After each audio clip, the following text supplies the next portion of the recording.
नमस्कार, आप देख रहे हैं राजधानी न्यूज। मैं हूं जूही और आइए सबसे पहले नजर डालते हैं अब तक की सबसे बड़ी खबर पर। पूर्व डीआईजी राजीव रंजन सिंह ने कहा कि मैं 50 वर्षों से हुए इस बदलाव को देखने निकला हूं, जिसका अभाव मैंने महसूस किया था। आज हमने गिरी भारती हाई स्कूल हल्दी पोखर पहुंचे, जहां बच्चों से मिले और शिक्षा के महत्व को हमने बताया। स्कूल के बच्चे कैसे आईएएस, आईपीएस, इंजीनियरिंग, शिक्षा, डॉक्टर बने, इसे हमने बताया। मौके पर मेराकी संस्था के सचिव रीता पात्र, पूर्व जिला परिषद सदस्य करुणामय मंडल, समाज सेवी मनोज सरदार के अलावा कई लोग मौजूद रहे।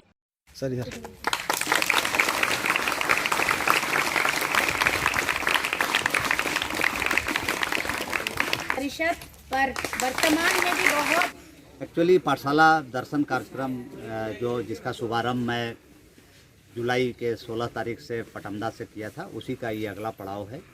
आज हल्दी पोखर के इस बहुत ही पुराने विद्यालय में आज ये कार्यक्रम हम लोग आयोजित हमारी जो एनजीओ की मैडम है रीता पात्रो, उनके और प्रिंसिपल के सहयोग से आयोजन किया गया। यहाँ आने के बाद ऐसा लगा हमको कि मैं किसी गुरुकुल में आ गया हूँ। ये विद्यालय बिल्कुल हरा भरा वृक्ष के नीचे बैठ करके बच्चों से बात करने का आपको हम बताएं कि अभी तक जहाँ भी गए उसमें सबसे ज़्यादा आनंद यहाँ आया। और बच्चों को मोटिवेट करना इस कार्यक्रम का उद्देश्य है।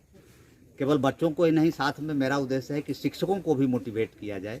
शिक्षक भी ये नहीं सोचें कि हमको ट्रांसफ़र कहाँ इतने रिमोट स्कूल में कर दिया गया है, क्योंकि ज़रूर सरकारी स्कूल के शिक्षकों को हमेशा मन में रहता है, क्योंकि हम लोग जब एसपी रहे हैं तो कई लोग पैरवी करता था कि सर थोड़ा टाउन में हमारा पोस्टिंग करा दीजिए ना।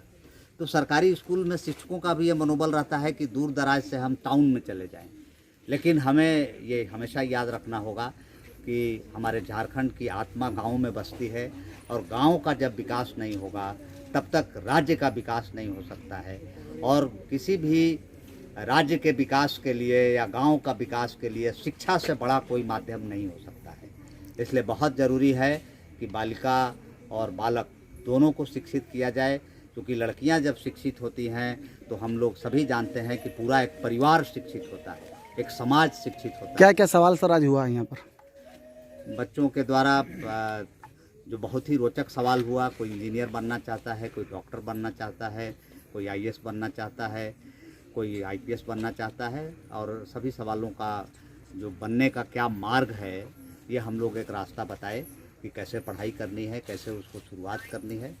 यहाँ के प्रिंसिपल को मेरे द्वारा कहा गया कि स्कूल की जो लाइब्रेरी है उसको नियमित रूप से चालू करें, क्योंकि लाइब्रेरी बहुत इम्पॉर्टेंट है। यहाँ पेपर मंगाया जाए, डेली असेंबली किया जाए, असेंबली में बच्चों से बुलवाया जाए, आज का जो ताज़ा खबर है उसके बारे में बच्चों से बुलवाया जाए, स्कूल में डिबेट शुरू कराया जाए, ताकि बच्चों में कुछ करने की प्रेरणा जगे।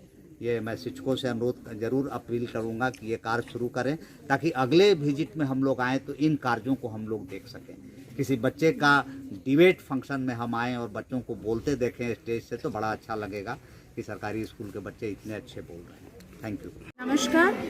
पाठशाला दर्शन यात्रा कार्यक्रम का चौथा पड़ाव हल्दी पोखर के गिरी भारती विद्यालय के प्रांगण में सुनंदा हासदा प्रिंसिपल महोदया के मदद से आज का ये दर्शन यात्रा कार्यक्रम सफल रहा।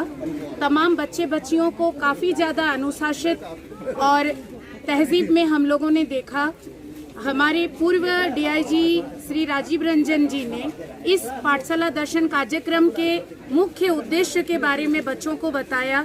तमाम बच्चों के साथ इंटरेक्शन करके कई सारे सवाल जवाब भी उन्होंने करवाया, ताकि बच्चे इस बहाने खुले और अपने अंदर की जो भी उनकी इच्छाएं हैं वो प्रभावित हो बाहर आए।